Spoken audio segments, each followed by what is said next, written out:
Good morning, नमस्कार प्यारे विद्यार्थियों को सीसी ऑनलाइन एजुकेशन कक्षा का अध्ययन करने के लिए बहुत बहुत बधाई, शुभकामनाएं। सभी को अपना ये वीडियो देखना चाहिए, नोट्स लिखने चाहिए और अध्ययन करना चाहिए सुचारू रूप से, क्योंकि ऑनलाइन कक्षा में आपको जो पढ़ाया जा रहा है वो आपके सिलेबस के अनुसार पढ़ाया जा रहा है, इसलिए ध्यानपूर्वक पढ़ें। हम यहाँ कक्षा 12 का जो कृषि जीव विज्ञान का पॉइंट चल रहा था, एग्रीकल्चर बायोलॉजी, उसका पहला लेसन पढ़ रहे थे। मैंने बताया था कि पहला लेसन 8 नंबर का है, ठीक है। इसमें आज का हमारा जो पॉइंट चलेगा वो चलेगा बहुगुणिता। ये बहुत ही महत्वपूर्ण मोस्ट पॉइंट है, परीक्षा में एक ध्यान रख लेना। 2020 की जो परीक्षा लगेगी, कौन सी? 2021 की। उस 2021 की परीक्षा में ये बहुगुणिता का पॉइंट जरूर आएगा, ठीक है। क्या होती है, क्या नहीं होता है, आपको पता होना चाहिए। इधर देखना, हमारे पास एक ही कोशिका है, ध्यान से समझना इसे। ये बहुत सरल है, लेकिन यदि आप इसे समझ जाओगे तो आप नाम से समझ जाओगे, अन्यथा आप समझ नहीं पाओगे। इसलिए इसे ध्यान से देखना है कि मैं कहना क्या चाह रहा हूँ, तो आप समझ क्या रहे हैं। ये हमारे पास क्या है? एक कोशिका है। क्या है? कोशिका। कोई भी कोशिका हो, चाहे वो पादप की हो चाहे किसी जंतु की हो, उनमें गुणसूत्रों की क्या होती है? 2 प्रतियां होती हैं। क्या होती है? 2 प्रतियां, ठीक है। तो हमारे पास ये मान लेना एक कोशिका है, मानव की मान लेना हमारे पास क्या है? मानव की कोशिका है। इस मानव की कोशिका में कुल गुणसूत्रों की संख्या कितनी है? 46। समझ गए? 46 गुणसूत्रों की जो हमारे पास संख्या होती है उसको हम क्या लिखते हैं? 2n। क्या लिखते हैं? 2n। यानी 2 प्रतियां हो गई हमारे पास, एक तो कौन सी हो गई? n, और एक कौन सी हो गई? n। दोनों मिलकर क्या बना दिया? 2n। दिख रहा है सबको? ये 2n प्रति होती है, ठीक है। ये हमारे पास में केंद्रक है, केंद्रक में क्या होते हैं? गुणसूत्र होते हैं। अब यहां पर हम इसी से इसका अर्थ निकालेंगे। क्या है? कभी कभी क्या होता है कि किसी कारण से हम खुद भी ये चेंज कर सकते हैं, ठीक है ना। आज के विज्ञान का जमाना है, आपको पता है, ठीक है। सब कुछ संभव है, लेकिन कुछ कुछ संभव भी नहीं है, ठीक है। जैसे मनुष्य को मृत्यु के मुंह से बचाना संभव नहीं है। तो यहाँ पर हमारे पास ये गुणसूत्रों की संख्या है 2n। परिभाषा बता रहा हूं मैं, बहुगुणिता क्या होती है। हमारे पास एक कोशिका है, उस कोशिका में गुणसूत्रों की संख्या 2n होती है। क्या होती है? 2n। उस 2n से हम क्या कर सकते हैं? दोनों ही चीजें लिखेंगे इसमें। हमारे पास कोशिका में 2n गुणसूत्र है, उस 2n से हम क्या कर सकते हैं? 3n बना सकते हैं। 3n से क्या कर सकते हैं? 4n, 5n। यानी प्रतियों के संजीनों में क्या होती है? वृद्धि होती है। यानी जो गुणसूत्र होते हैं उनकी एक प्रति डायरेक्ट क्या होती है? बढ़ जाती है। दूसरा हमारे पास है कि 2n + 1 हो गया, मान लेना, चाहे 2n + 2 हो गया, चाहे 2n - 1 हो गया, चाहे 2n - 2 हो गया। समझ गए? यानी कोई भी कोशिका है हमारे पास, उस कोशिका में उपस्थित गुणसूत्रों की संख्या में क्या होना? वृद्धि, बढ़ रहे हैं, या संख्या में क्या होना? कमी होना, या उनकी प्रतियों की संख्या में क्या होना, या संजीनों में क्या होना? वृद्धि होना। क्या कहलाता है? बहुगुणिता। क्या कहलाता है? बहुगुणिता। समझ गए? यानी हमारे पास कोई भी कोशिका होती है, उसमें गुणसूत्रों की संख्या 2n होती है। क्या होती है? 2n। यदि 2n से 3n हो जाए, 4n हो जाए, 5n हो जाए, तो भी हम क्या कहेंगे? उसे बहुगुणिता। क्या कहेंगे? बहुगुणिता। और यदि इन कोशिकाओं की संख्या में 2n + 1 हो जाए, 2n + 2 हो जाए, 2n - 1 हो जाए, 2n + 2, तो भी हम उसे क्या कहेंगे? बहुगुणिता।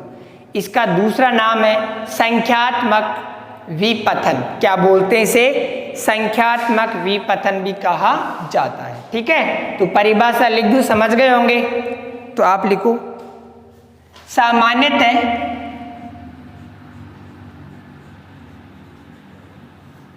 सामान्यतः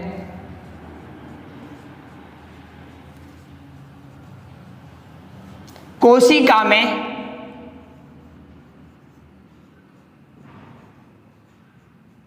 गुणसूत्रों की संख्या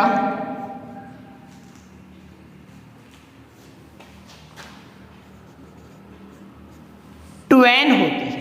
क्या होती है? 2n होती है। समझ गए?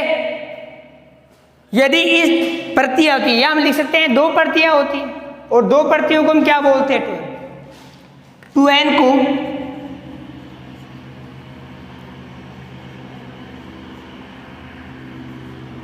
अर्थात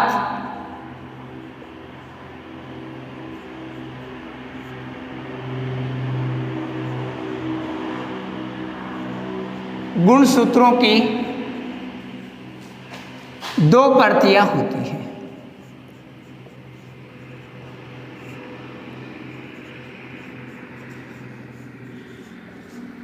n+n बराबर 2n। ठीक है? यदि इन गुणसूत्रों की संख्या में या इनकी संख्या में 2n, 3n, 4n कैसे भी परिवर्तन हो जाता है तो क्या कहलाता है? बहुगुणिता। ठीक है?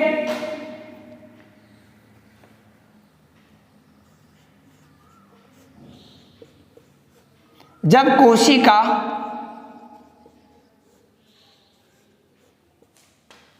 कोशिका में उपस्थित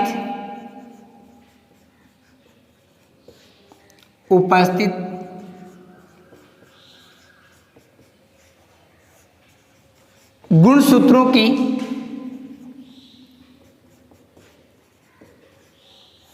प्रतियों में क्या होता है? 2n है, उससे क्या हो जाए? 3n या 4n या 5n।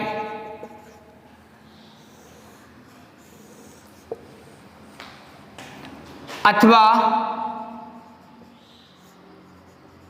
2n+1, 2n+, हम यहां पर ऐसे ले सकते हैं, अथवा गुणसूत्रों की संख्या में कमी या वृद्धि हो जाती है। तो कमी, ये तो क्या होगी हमारे पास, यहां पर लिखूं, अथवा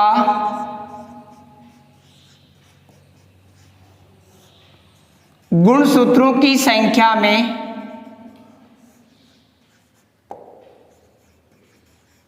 कमी का मतलब है 2n-1। क्या? 2n-1 भी हो सकता है हमारे पास, 2n-2 भी हो सकता है। संख्या में कमी एवं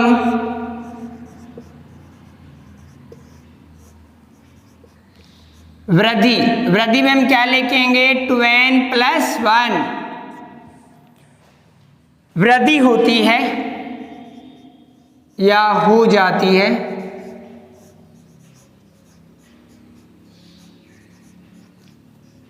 तो उसे हम क्या कहते हैं? बहुगुणिता। तो उसे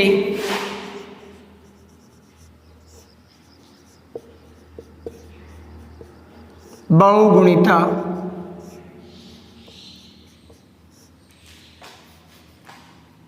या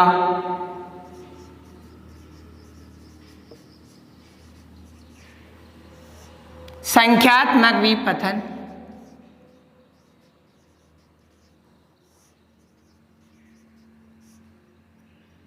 कहा जाता है। समझ गए मेरी बात? यानी हमारे पास गुणसूत्र हैं, उन गुणसूत्रों की संख्या है, उस गुणसूत्रों की संख्या में क्या होता है?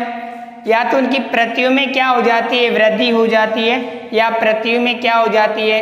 कमी हो जाती है हमारे पास। तो उसको हम क्या कहेंगे? संख्यात्मक विपथन या बहुगुणिता। क्या कहेंगे? बहुगुणिता। समझ गए? अभी हमारे पास बहुगुणिता, इसके 2 भाग हैं। कितने भाग हैं? 2 भाग। तो यहाँ पर मैं लिख रहा हूं बहुगुणिता के प्रकार, तो यहाँ पर लिख दो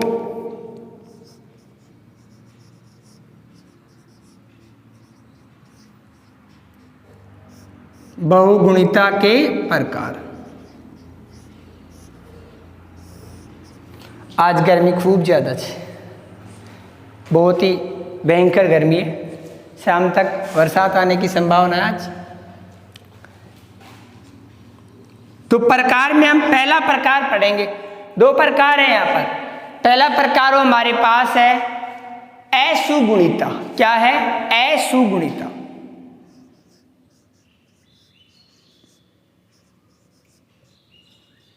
ये तो है हमारे पास पहला भाग इसका, और इसका हमारे पास दूसरा भाग है, वो है क्या?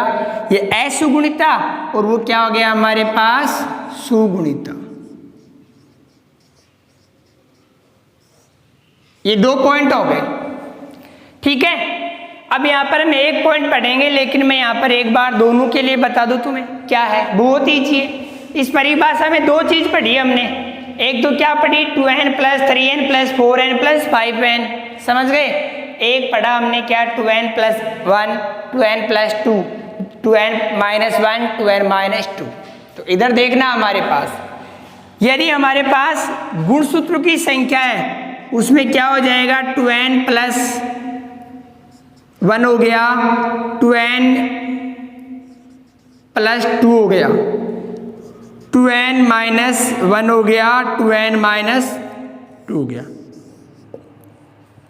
यानी गुणसूत्रों की संख्या में एक कमी या एक से अधिक कमी या 2 या 2 से अधिक वृद्धि हो जाती है तो क्या कहलाएगा? असुगुणिता।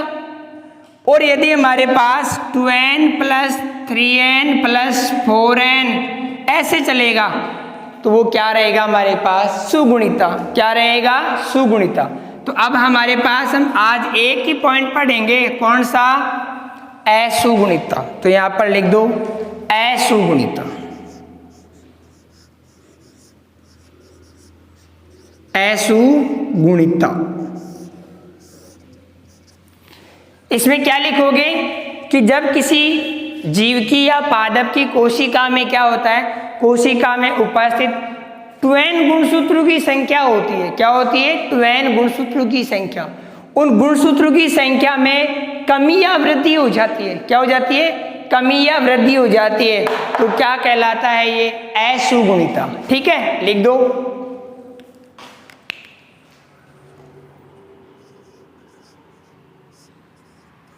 जब किसी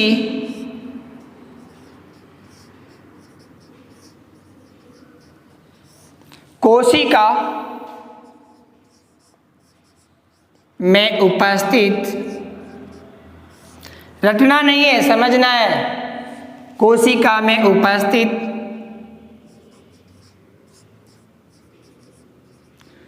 टूएन गुणसूत्रों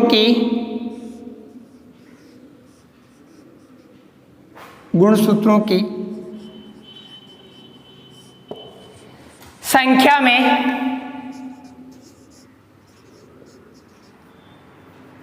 क्या होती है? कमी या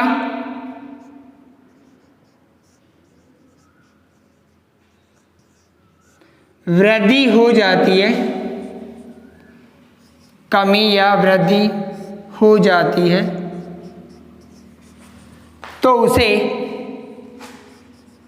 क्या कहते हैं? असुगुणिता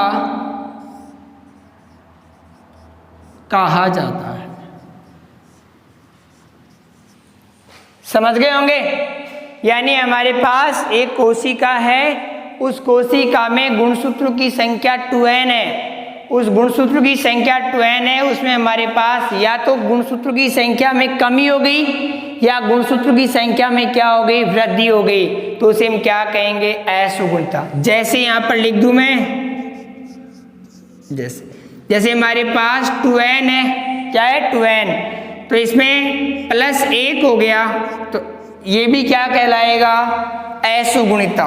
दूसरा हमारे पास है 2n + 2 हो गया तो भी ये क्या कहलाएगा हमारे पास? असुगुणिता। दूसरा हमारे पास है 2n - 1 है, यानी एक गुणसूत्र की कमी हो गई तो भी क्या कहलाएगा? असुगुणिता। 2n - 2 है हमारे पास तो भी ये क्या हो गया? असुगुणिता। यहाँ से बात की मानो के माए कत्ता गुणसूत्र से 46 आमा एक अमुगो तो कत्ता बचका 45। समझ गा? तो इन काय कला पर असुगुणिता पर डेवलपते कुछ लक्षण आते हैं, जैसे एडवर्ड सिंड्रोम होता है, क्वालिफेंटर सिंड्रोम होता है, पटाउ सिंड्रोम होता है, डाउन सिंड्रोम होता है। ये सिंड्रोम होते हैं, ये गुणसूत्रों की संख्या में कमी या वृद्धि के कारण होते हैं। एग्रीकल्चर वालों के नहीं है यहाँ पर, लेकिन मैं ये बता रहा हूँ, ठीक है। अब ये हमारे पास असुगुणिता है, क्या है, असुगुणिता। उस असुगुणिता के हमारे पास प्रकार है, एक बार आप उतार लो इसके प्रकार, आप इसका स्क्रीनशॉट ले लो।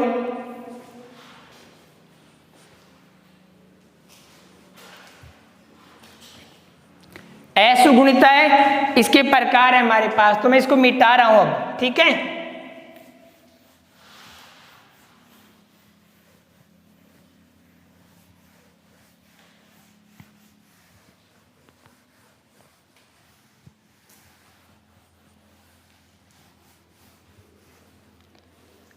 असुगुणिता होती है वो दो प्रकार की होती है। कितने प्रकार की होती है? दो प्रकार की। क्या? असुगुणिता। तो यहां पर मैं लिख रहा हूं असुगुणिता, असुगुणिता के प्रकार।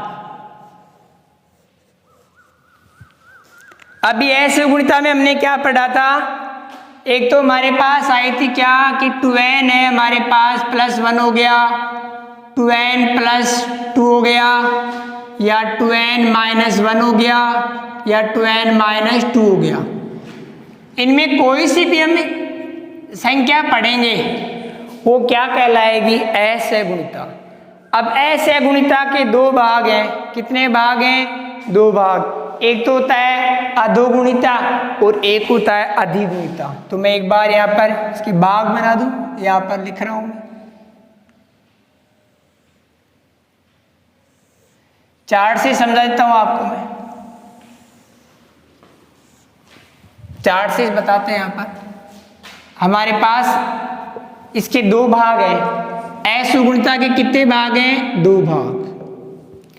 एक भाग का नाम क्या है हमारे पास? क्या है? जो हमारे पास एक भाग रहेगा इसका नाम रहेगा अधोगुणिता।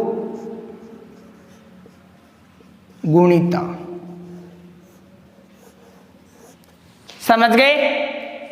दूसरा हमारे पास इसका जो भाग रहेगा वो रहेगा अधिगुणिता।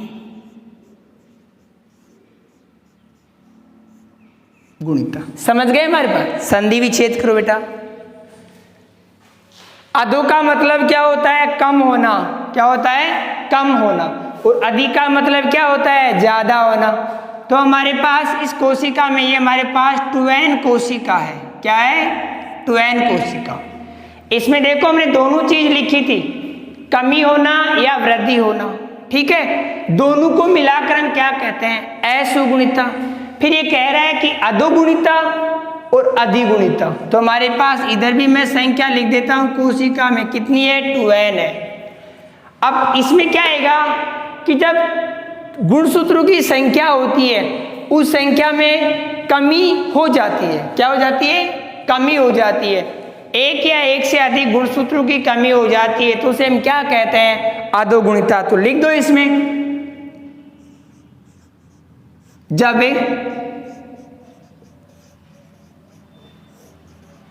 कोशिका में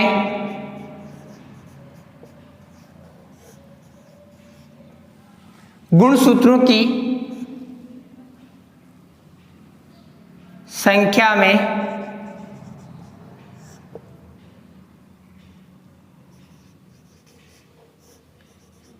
कमी हो जाती है तो उसे क्या कहते हैं हम?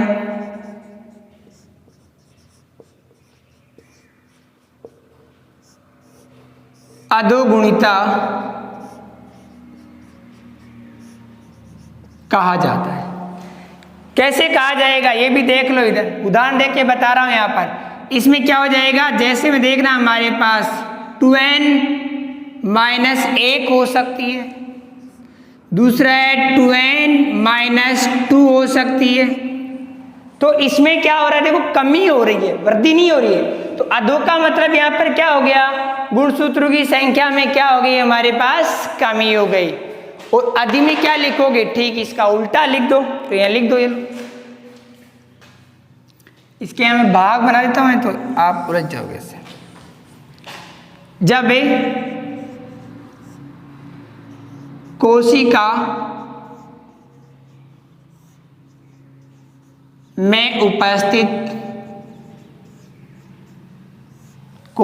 में उपस्थित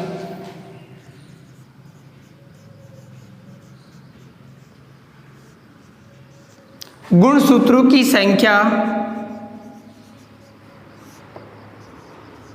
संख्या में वृद्धि हो जाती है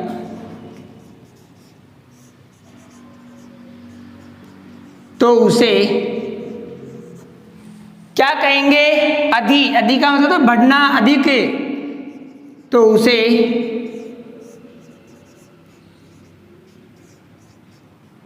अधिगुणिता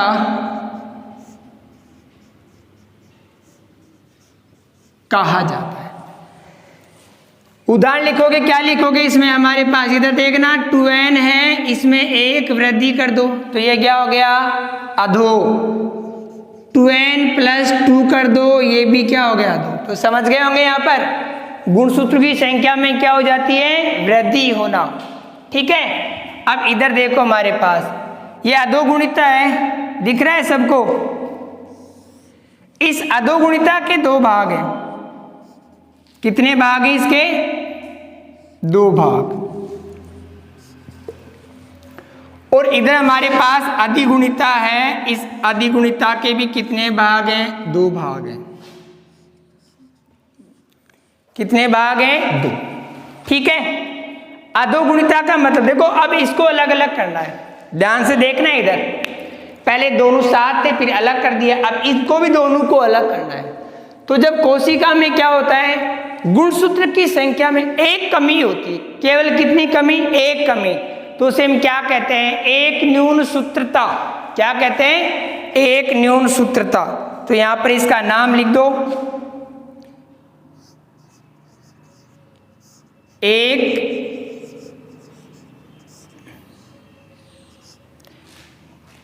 न्यून सूत्रता। एक तो ये हो गया। दूसरा हो गया हमारे पास क्या, द्विन्यून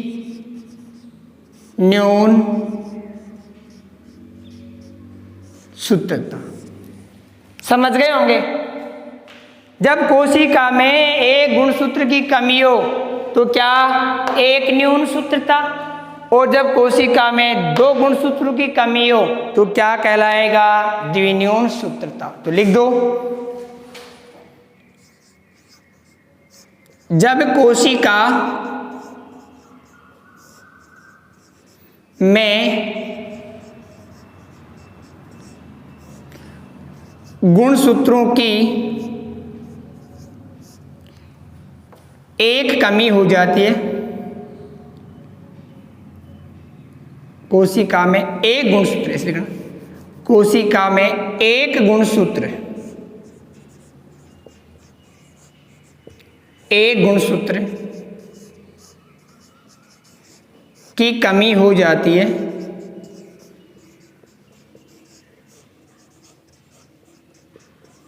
तो उसे क्या कहते हैं, एक न्यून सूत्रता। तो उसे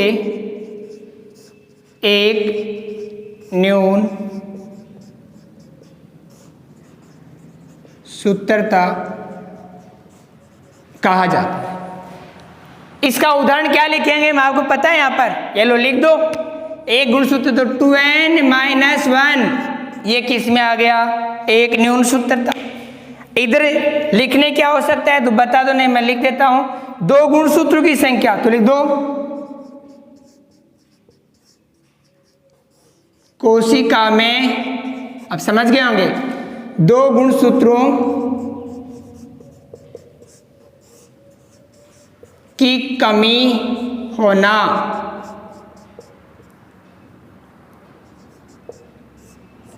क्या कहलाएगा? द्विविलीन सूत्रता। लिख दो उदाहरण, जैसे यहाँ पर 2n-2, ये लो 2 गुणसूत्र कम हो गए। इधर हमारे पास एक न्यून सूत्रता थी, तो अब इधर पता है तुम्हें क्या आएगा? एकादि सूत्रता। क्या आएगा? एकादि सूत्रता। तो यहां पर लिख दो एकादि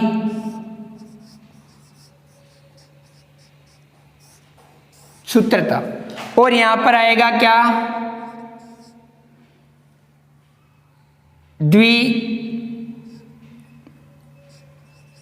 द्विसूत्रता।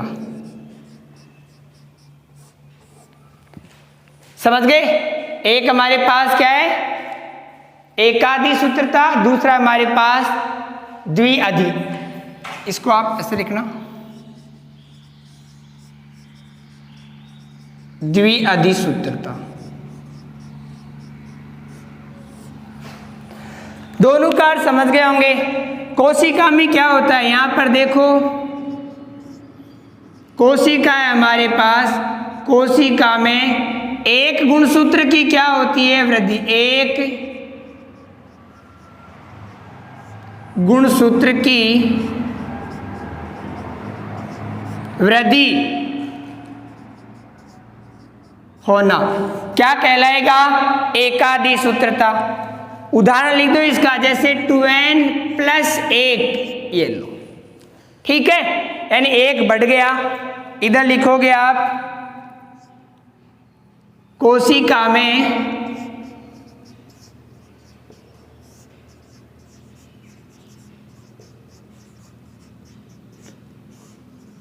गुणसूत्रों की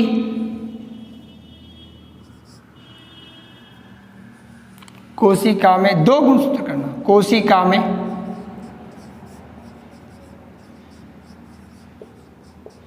दो गुणसूत्रों की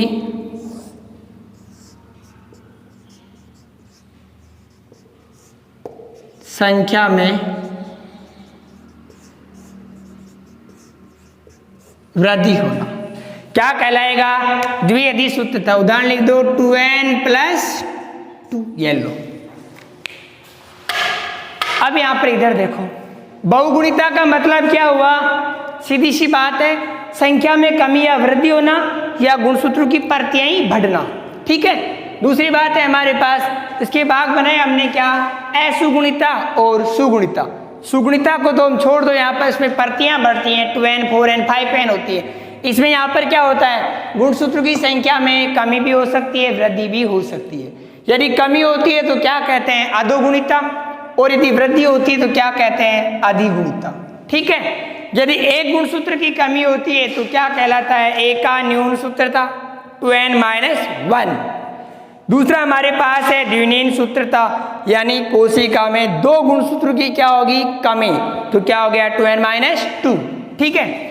तीसरा हमारे पास इसमें एकादि, यानी एक गुणसूत्र की संख्या में क्या होना? वृद्धि। तो 2n+2 हो गया, 1 बढ़ गया है।